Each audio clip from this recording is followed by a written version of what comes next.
दोस्तों, तिरंगे को बदलकर उसकी जगह भगवा झंडा लाने की पूरी तैयारी चल रही है और इसका एक बड़ा खुलासा हुआ है भाजपा के एक सरकार के मंत्री के बयान से। भारतीय जनता पार्टी के नेता और कर्नाटक की बीजेपी सरकार के ग्रामीण विकास और पंचायती राज मंत्री हैं के.एस. ईश्वरप्पा।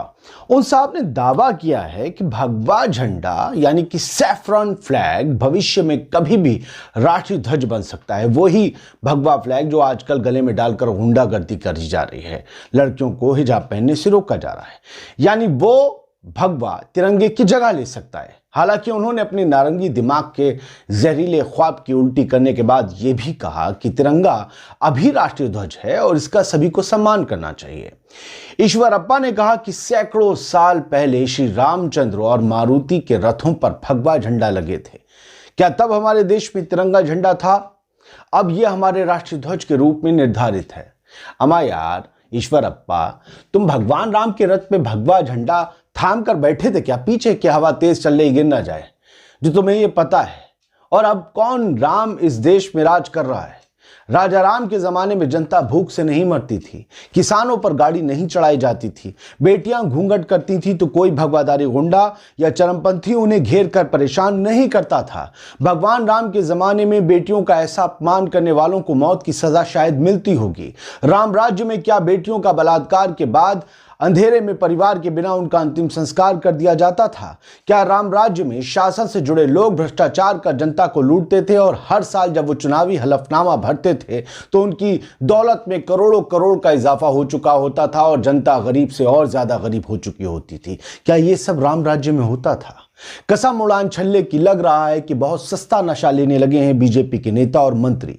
कान खोल के सुन लो चचा चमन, जिस दिन तिरंगा नहीं रहेगा उस दिन आज का भारत भी नहीं रहेगा। ये बीजेपी के मंत्री साहब पत्रकारों से बात करते हुए ये सारा ज्ञान पेल रहे थे, जरा सुन लीजिए। राष्ट्र ध्वजವನ್ನು ತೆಗೆದು ಕೇಸರಿ ಧ್ವಜ ಹಾಕಿದ್ರು ಸ್ವಲ್ಪ ತಡೀರಿ, ಅವರು ಸುಳ್ಳು ಹೇಳಿದಾಗ ನಾನು ಹೇಳಕ್ ತಯಾರಿಲ್ಲ। ಕೇಸರಿ ಧ್ವಜ ಹಾರಿಸರೆ ನಾವು ಇವತ್ತಿಲ್ಲ ನಾಳೆ ಕೆಂಪು ಕೋಟೆ ಮೇಲೂ ಕೂಡ ಈ ದೇಶದಲ್ಲಿ ಹಿಂದೂ ಧರ್ಮ ಇಡೀ ದೇಶದಲ್ಲಿ ರಾಷ್ಟ್ರ ಧ್ವಜ ಆಗಿದೆ, ಇದರಲ್ಲಿ ಏನು ಅನುಮಾನ ಇಲ್ಲ। ಆ ರಾಷ್ಟ್ರ ಧ್ವಜಕ್ಕೆ ನಾವೆಲ್ಲರೂ ಕೂಡ ಗೌರವ ಕೊಡ್ತೇವೆ। ಧ್ವಜವನ್ನು दरअसल पत्रकार के एक सवाल पर कि क्या लाल किले पर भगवा झंडा फहराया जा सकता है, जिसे आजकल मोदी जी लाल किले पर तिरंगा फहराते हैं, क्या उसकी जगह भगवा ले सकता है? तो मंत्री साहब बोले आज नहीं, भविष्य में किसी दिन। उन्होंने कहा कि देश में आज हिंदू विचार और हिंदुत्व की चर्चा हो रही है।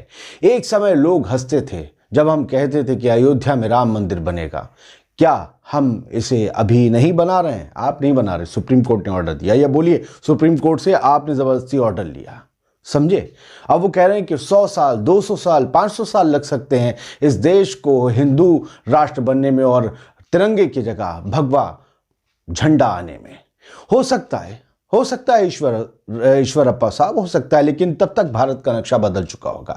भारत की अधिकांश आबादी, जिसमें शांति प्रिय हिंदू, मुस्लिम, सिख, ईसाई, सब तब के भारत के सबसे बड़े हिस्से में प्यार से तिरंगे के साथ रह रहे होंगे और चरमपंथियों के लिए एक गंदी बस्तीनुमा मुल्क अलग से दे दिया गया होगा, जिसमें वो अपनी मर्जी का झंडा चाहे जहां जी चाहे अपने गाड़ के रह रहे होंगे।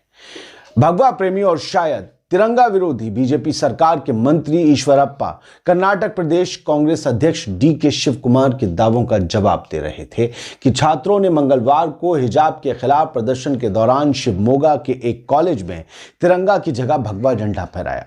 शिव कुमार के दावों को झूठा बताते हुए ईश्वरप्पा ने इसे हिंदुओं और मुसलमानों के बीच विभाजन पैदा करने वाला प्रयास बताया। और आप क्या कर रहे हैं मंत्री साहब?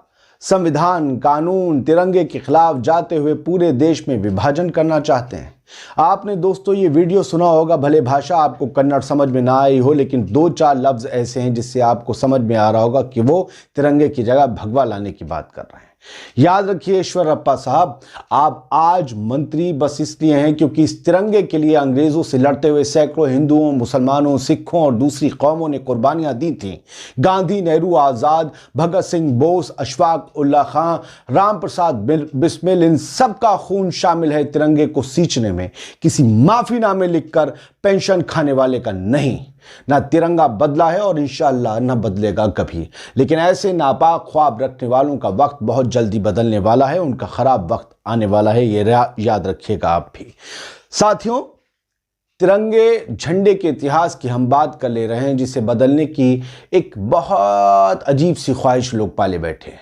तिरंगे झंडे को भारत की आज़ादी की घोषणा से 4 दिन पहले यानी 22 जुलाई सन 1947 को संविधान सभा ने राष्ट्रीय ध्वज के रूप में अपना लिया था। भारत के तिरंगे की परिकल्पना आंध्र प्रदेश के पिंगली वेंकैया ने लिखी थी। वो जब गांधी जी के संपर्क में आए तो उनके विचार बिल्कुल बदल गए। देखते ही देखते उनकी रुचि झंडे में बढ़ने लगी। एक दिन गांधी जी ने पिंगली वेंकैया को भारत का झंडा बनाने को कहा। उन्होंने 1916 से 1921 तक करीब 30 देशों के झंडों पर रिसर्च की। उसके बाद जाकर उन्होंने एक झंडा बनाया।